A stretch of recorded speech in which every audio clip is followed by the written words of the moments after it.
And it is my distinct pleasure to introduce our next speaker, Mark Wilson from the Florida Chamber of Commerce, who's here to talk about the future of Florida.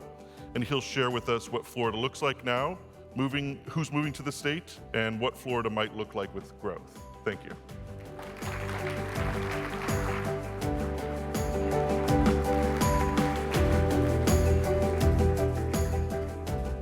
All right, well, good morning, everyone. JP, thank you very much for that very kind introduction. As JP said, I am Mark Wilson, and I have the privilege of serving as the president of Florida's Chamber of Commerce. And I have to tell you, when I got the call to see if we could kick off this day today to really give a perspective of the state of Florida and where are we today and where might we be, it was one of those things that you change the calendar for. And what I want to do in the next 12 or 15 minutes or so is try to put on the hat of when you think of air, land, water, when you think of our economy, when you think of Florida, right? The whole country's talking about our state right now for all kinds of different reasons. But what I wanted to do is I wanted to talk a little bit about what do we know about where we are now? What do we know about where we're going to be down the road? Because there's only going to be one state, and we might as well all figure out how do we get there together. Some of what I say today might surprise you. You don't expect it from the Chamber of Commerce. Some of what I say today might surprise you because maybe it's some data or some trends that you haven't seen before. Some of you who've been working with us for years, you know about our environmental school in Marco Island that we've been doing. It's the largest in the country. The Florida Chamber started that about 30 years ago. So we've been talking about Florida forever and all of this for a long time before it was cool, so to speak. They're not up now, but do you remember the slides, not the polar bears, but do you remember the picture of the cattle and the ranch and the water? You may or may not know the Florida Chamber actually got its start in 1916 as Florida's first conservation organization. We were an organization of mostly agriculture at the time, but trying to figure out how do you protect the land, how do you protect the water.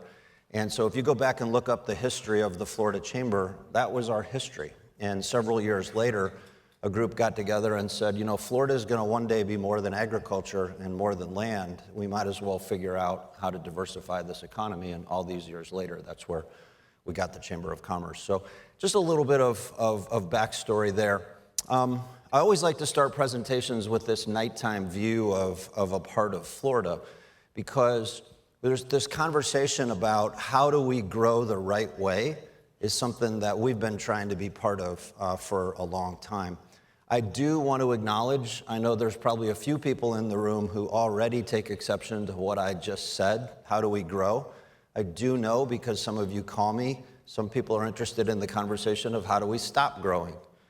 Our perspective is how do we grow the right way, right? So I just want to sort of put that disclaimer out there right up front.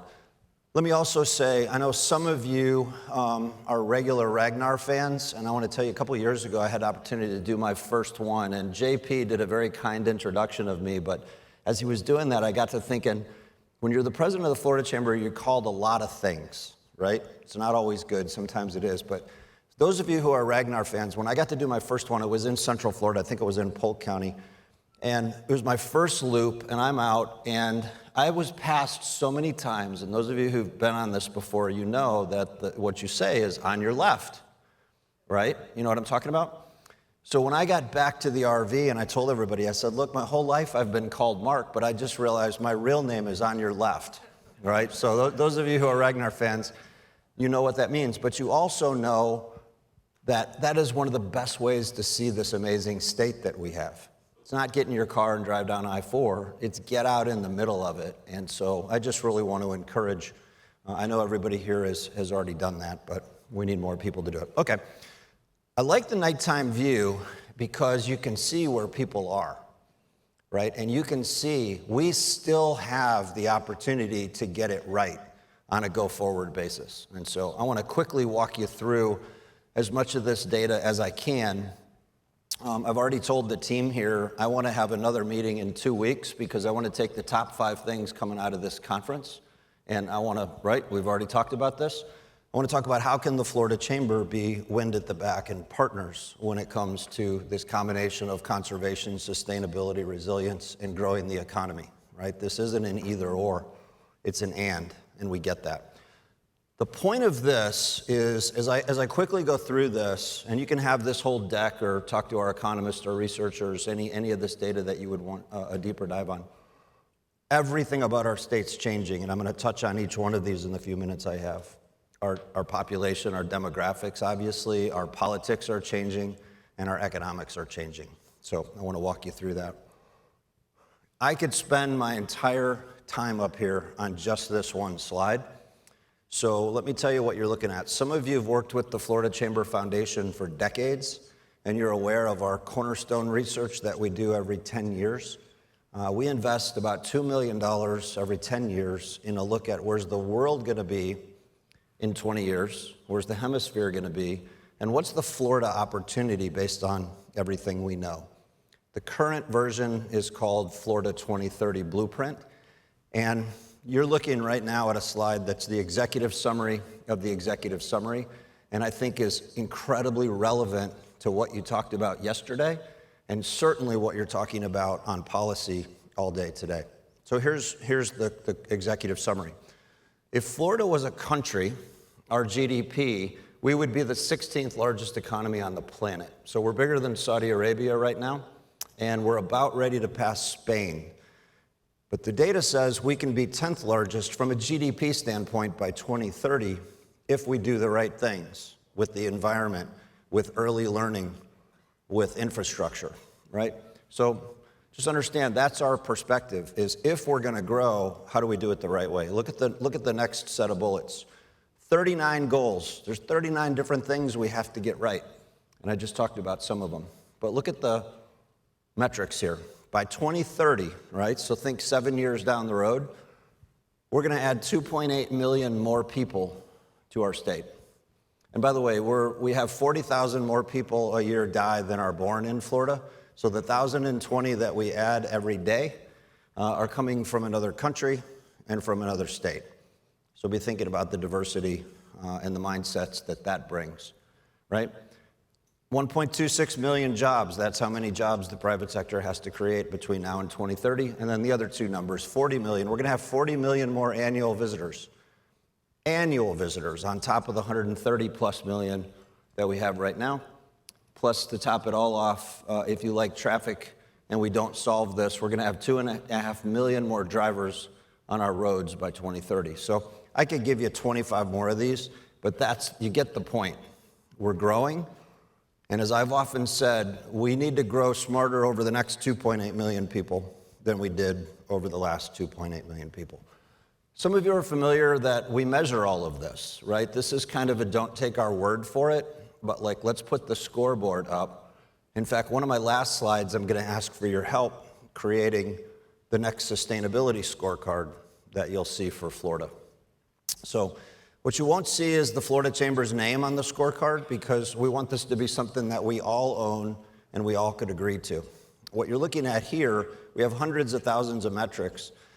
This is the sustainability, the beginning of the sustainability portion of the scorecard. We look at things like rural economic development, right? Folks, Florida is on path to double the GDP that comes from rural Florida. That's both an opportunity and a concern. So it ties right to, we better do that the right way, right? Growth everywhere, growth anywhere, right, isn't what we're talking about. We're talking about taking a 100-year time horizon and realizing that conservation, sustainability, profits, they actually can all go together. And I know you're going to hear about that today. Let me draw your attention to 2 points on here. Look at the bottom right. You see where it says containers. So I want you to be thinking about what the future of Florida can look like. If you think of our ships, our 15 seaports, if you think of trucks, if you think of rail, think of the containers on the back of them. 100% usually of those containers coming into Florida are full. Half of them leave empty. So one of the conversations is how do we manufacture more in Florida? Right? Advanced manufacturing, clean manufacturing, right? That's friendly to water, friendly to electricity. How do we do this in Florida so that we can create those kind of jobs so that we can export more? So when you're going to have a conversation about protecting corridors and you're going to have a conversation about rural economic development, you have to have a conversation about where and how. And that's something that we're trying to lead. All right. Now, just again, in terms of a couple other quick things, we ask businesses all over Florida, what are the top issues that you're concerned about? And I thought this was relevant to your policy conversations. Top 4 things that employers of all sizes, right? Small coffee shop up to some of the biggest companies, right? Affordable workforce housing, right? If you can't afford to live in the community that you serve, if a nurse or a first responder can't afford to live in the community that she or he serves, that's a problem. And so a lot of work going on there. Obviously, that is a big issue for us in this room. Second issue is the cost of living in Florida. Think of property insurance, think of lawsuit abuse, and we've made a lot of progress on this, but property insurance, we have the second highest property insurance rates in the country, the highest auto insurance rates in the country, and there's a lot of reasons for it. We're looking at the cost drivers that drive that up. For those of you who are numbers people, let me just give you 2. We have the 5th worst legal climate in the country, and that's going to be improving based on what the legislature did. But look at that next number. Folks, we have 7% of the nation's homeowners insurance claims, but 76% of the nation's lawsuits on homeowners insurance claims. That's driving up costs. And so as people look for more affordable housing and they decide to move further out, is that a good thing or is that a bad thing, right? But all these decisions impact other decisions. Infrastructure, I think everybody in here knows what that means. When we're looking at water, when we're looking at energy, when we're looking at broadband, when we're looking at moving freight and people around, remember what I said, we got to grow smarter. And then finally, where are we going to find the labor force from? Right now in Florida, for every 100 open jobs, there's only 65 people looking for a job, right? So this gets worse in the coming years, not better. I've talked about our population changing. All 67 counties are going to see more people in them in 2030. You may have seen, we put this slide out every month, so if you want a deeper dive into it, we're happy to do follow-up with you. But 5 counties are going to be over half the growth in Florida. 10 counties are going to see over 80% of the growth in Florida. So we have all this by actual estimates of people and population growth. The newsflash there is almost 3 million more people, and every county is growing. Remember I said our politics are changing too? And you all can decide if this is good or bad, but it's like the weather changing. If you're going to do something outside, it's probably good to know what the weather's going to be. 2 slides on this. The point of this slide is up until October of 2021, from statehood up until October of 2021, Florida had more Democrats than Republicans. And then in October of 2021, it completely flipped, and it's been like a rocket taking off for the Republican registrations ever since then. So you can see there's significantly more, almost 600,000 more Republicans in Florida now than Democrats. And you can see the new numbers came out just yesterday for the month of August. And for 2 months in a row, Republicans are winning that too. But here's what I would want you to take away. Forget everything you just heard. No party is the fastest growing registration since the last election, since the 2020 election, just to put a bucket there. All 67 counties have more Republicans in them than they did back then, and more NPAs, and all 67 counties have a fewer percentage Democrats than they did back then, okay? Y'all can decide if that's good, bad, or indifferent, but if you're gonna have policy conversations, it's going to take elected representatives to be on the same side. I think part of the reason the Republican numbers have gone up is the Republicans in Florida have largely started talking about sustainability, and all of a sudden people are starting to say, what are you talking about? As I bring this in for a landing, a little bit about our economy. Florida's the fastest growing GDP in the country of all the big states. You can see there we're number 3 in the nation, growing faster than California, Texas, New York, and Illinois. In terms of wealth moving from those states to Florida, Florida has more wealth moving into it than any other state in the country, and we're 3.5 times Texas. As a matter of fact, New York, Illinois, California are losing wealth on an hourly basis, and you have to take states 2 through 10 just to equal how much wealth is moving into Florida. How do we get these people who are moving in here to be making long-term investments in what we're talking about today. At the same time that we're creating 1 out of every 12 jobs in the United States, we have over 700,000 kids in poverty, and over half of them live in just 15% of our zip codes. So as you're thinking about policy recommendations, let's also be thinking about how do we bring economic opportunity to zip codes where it otherwise wouldn't be. It's just something I would ask you to keep on the top of your mind. And as I close out here, I want to end where I started, which is by saying our scorecards are in the process, our Sustainability Council and our scorecards are in the process of creating new sustainability metrics for Florida.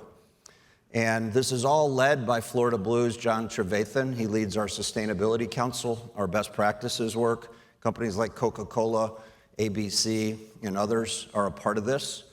But here's what the scorecard is going to ultimately look at. And we don't have time to do this right now, but when you look at what makes up air, what makes up water, what makes up land, what if a year from now, all of us in Florida could agree on a set of scorecards and we're measuring what matters? And then whether it's developers, whether it's counties, whether it's cities, whether it's the state, a chamber of commerce, we all could be looking at the same metrics. So I want to thank all of you for having us here today. I'll end by saying I hope I'm going to see many of you at our annual meeting next month. Bottom line is this: if Florida was a stock, I'd be buying as much of it as I possibly could. And it's not that we don't have problems, it's that our fundamentals are strong, and I think more and more Floridians now are understanding we're better off when we put the long term ahead of the short term. And so I applaud you for having the conference today. Thanks so much for having the courage to have us here. I wish you well, and I look forward to being an equal partner with all of you and making sure we do this the right way. So thanks very much.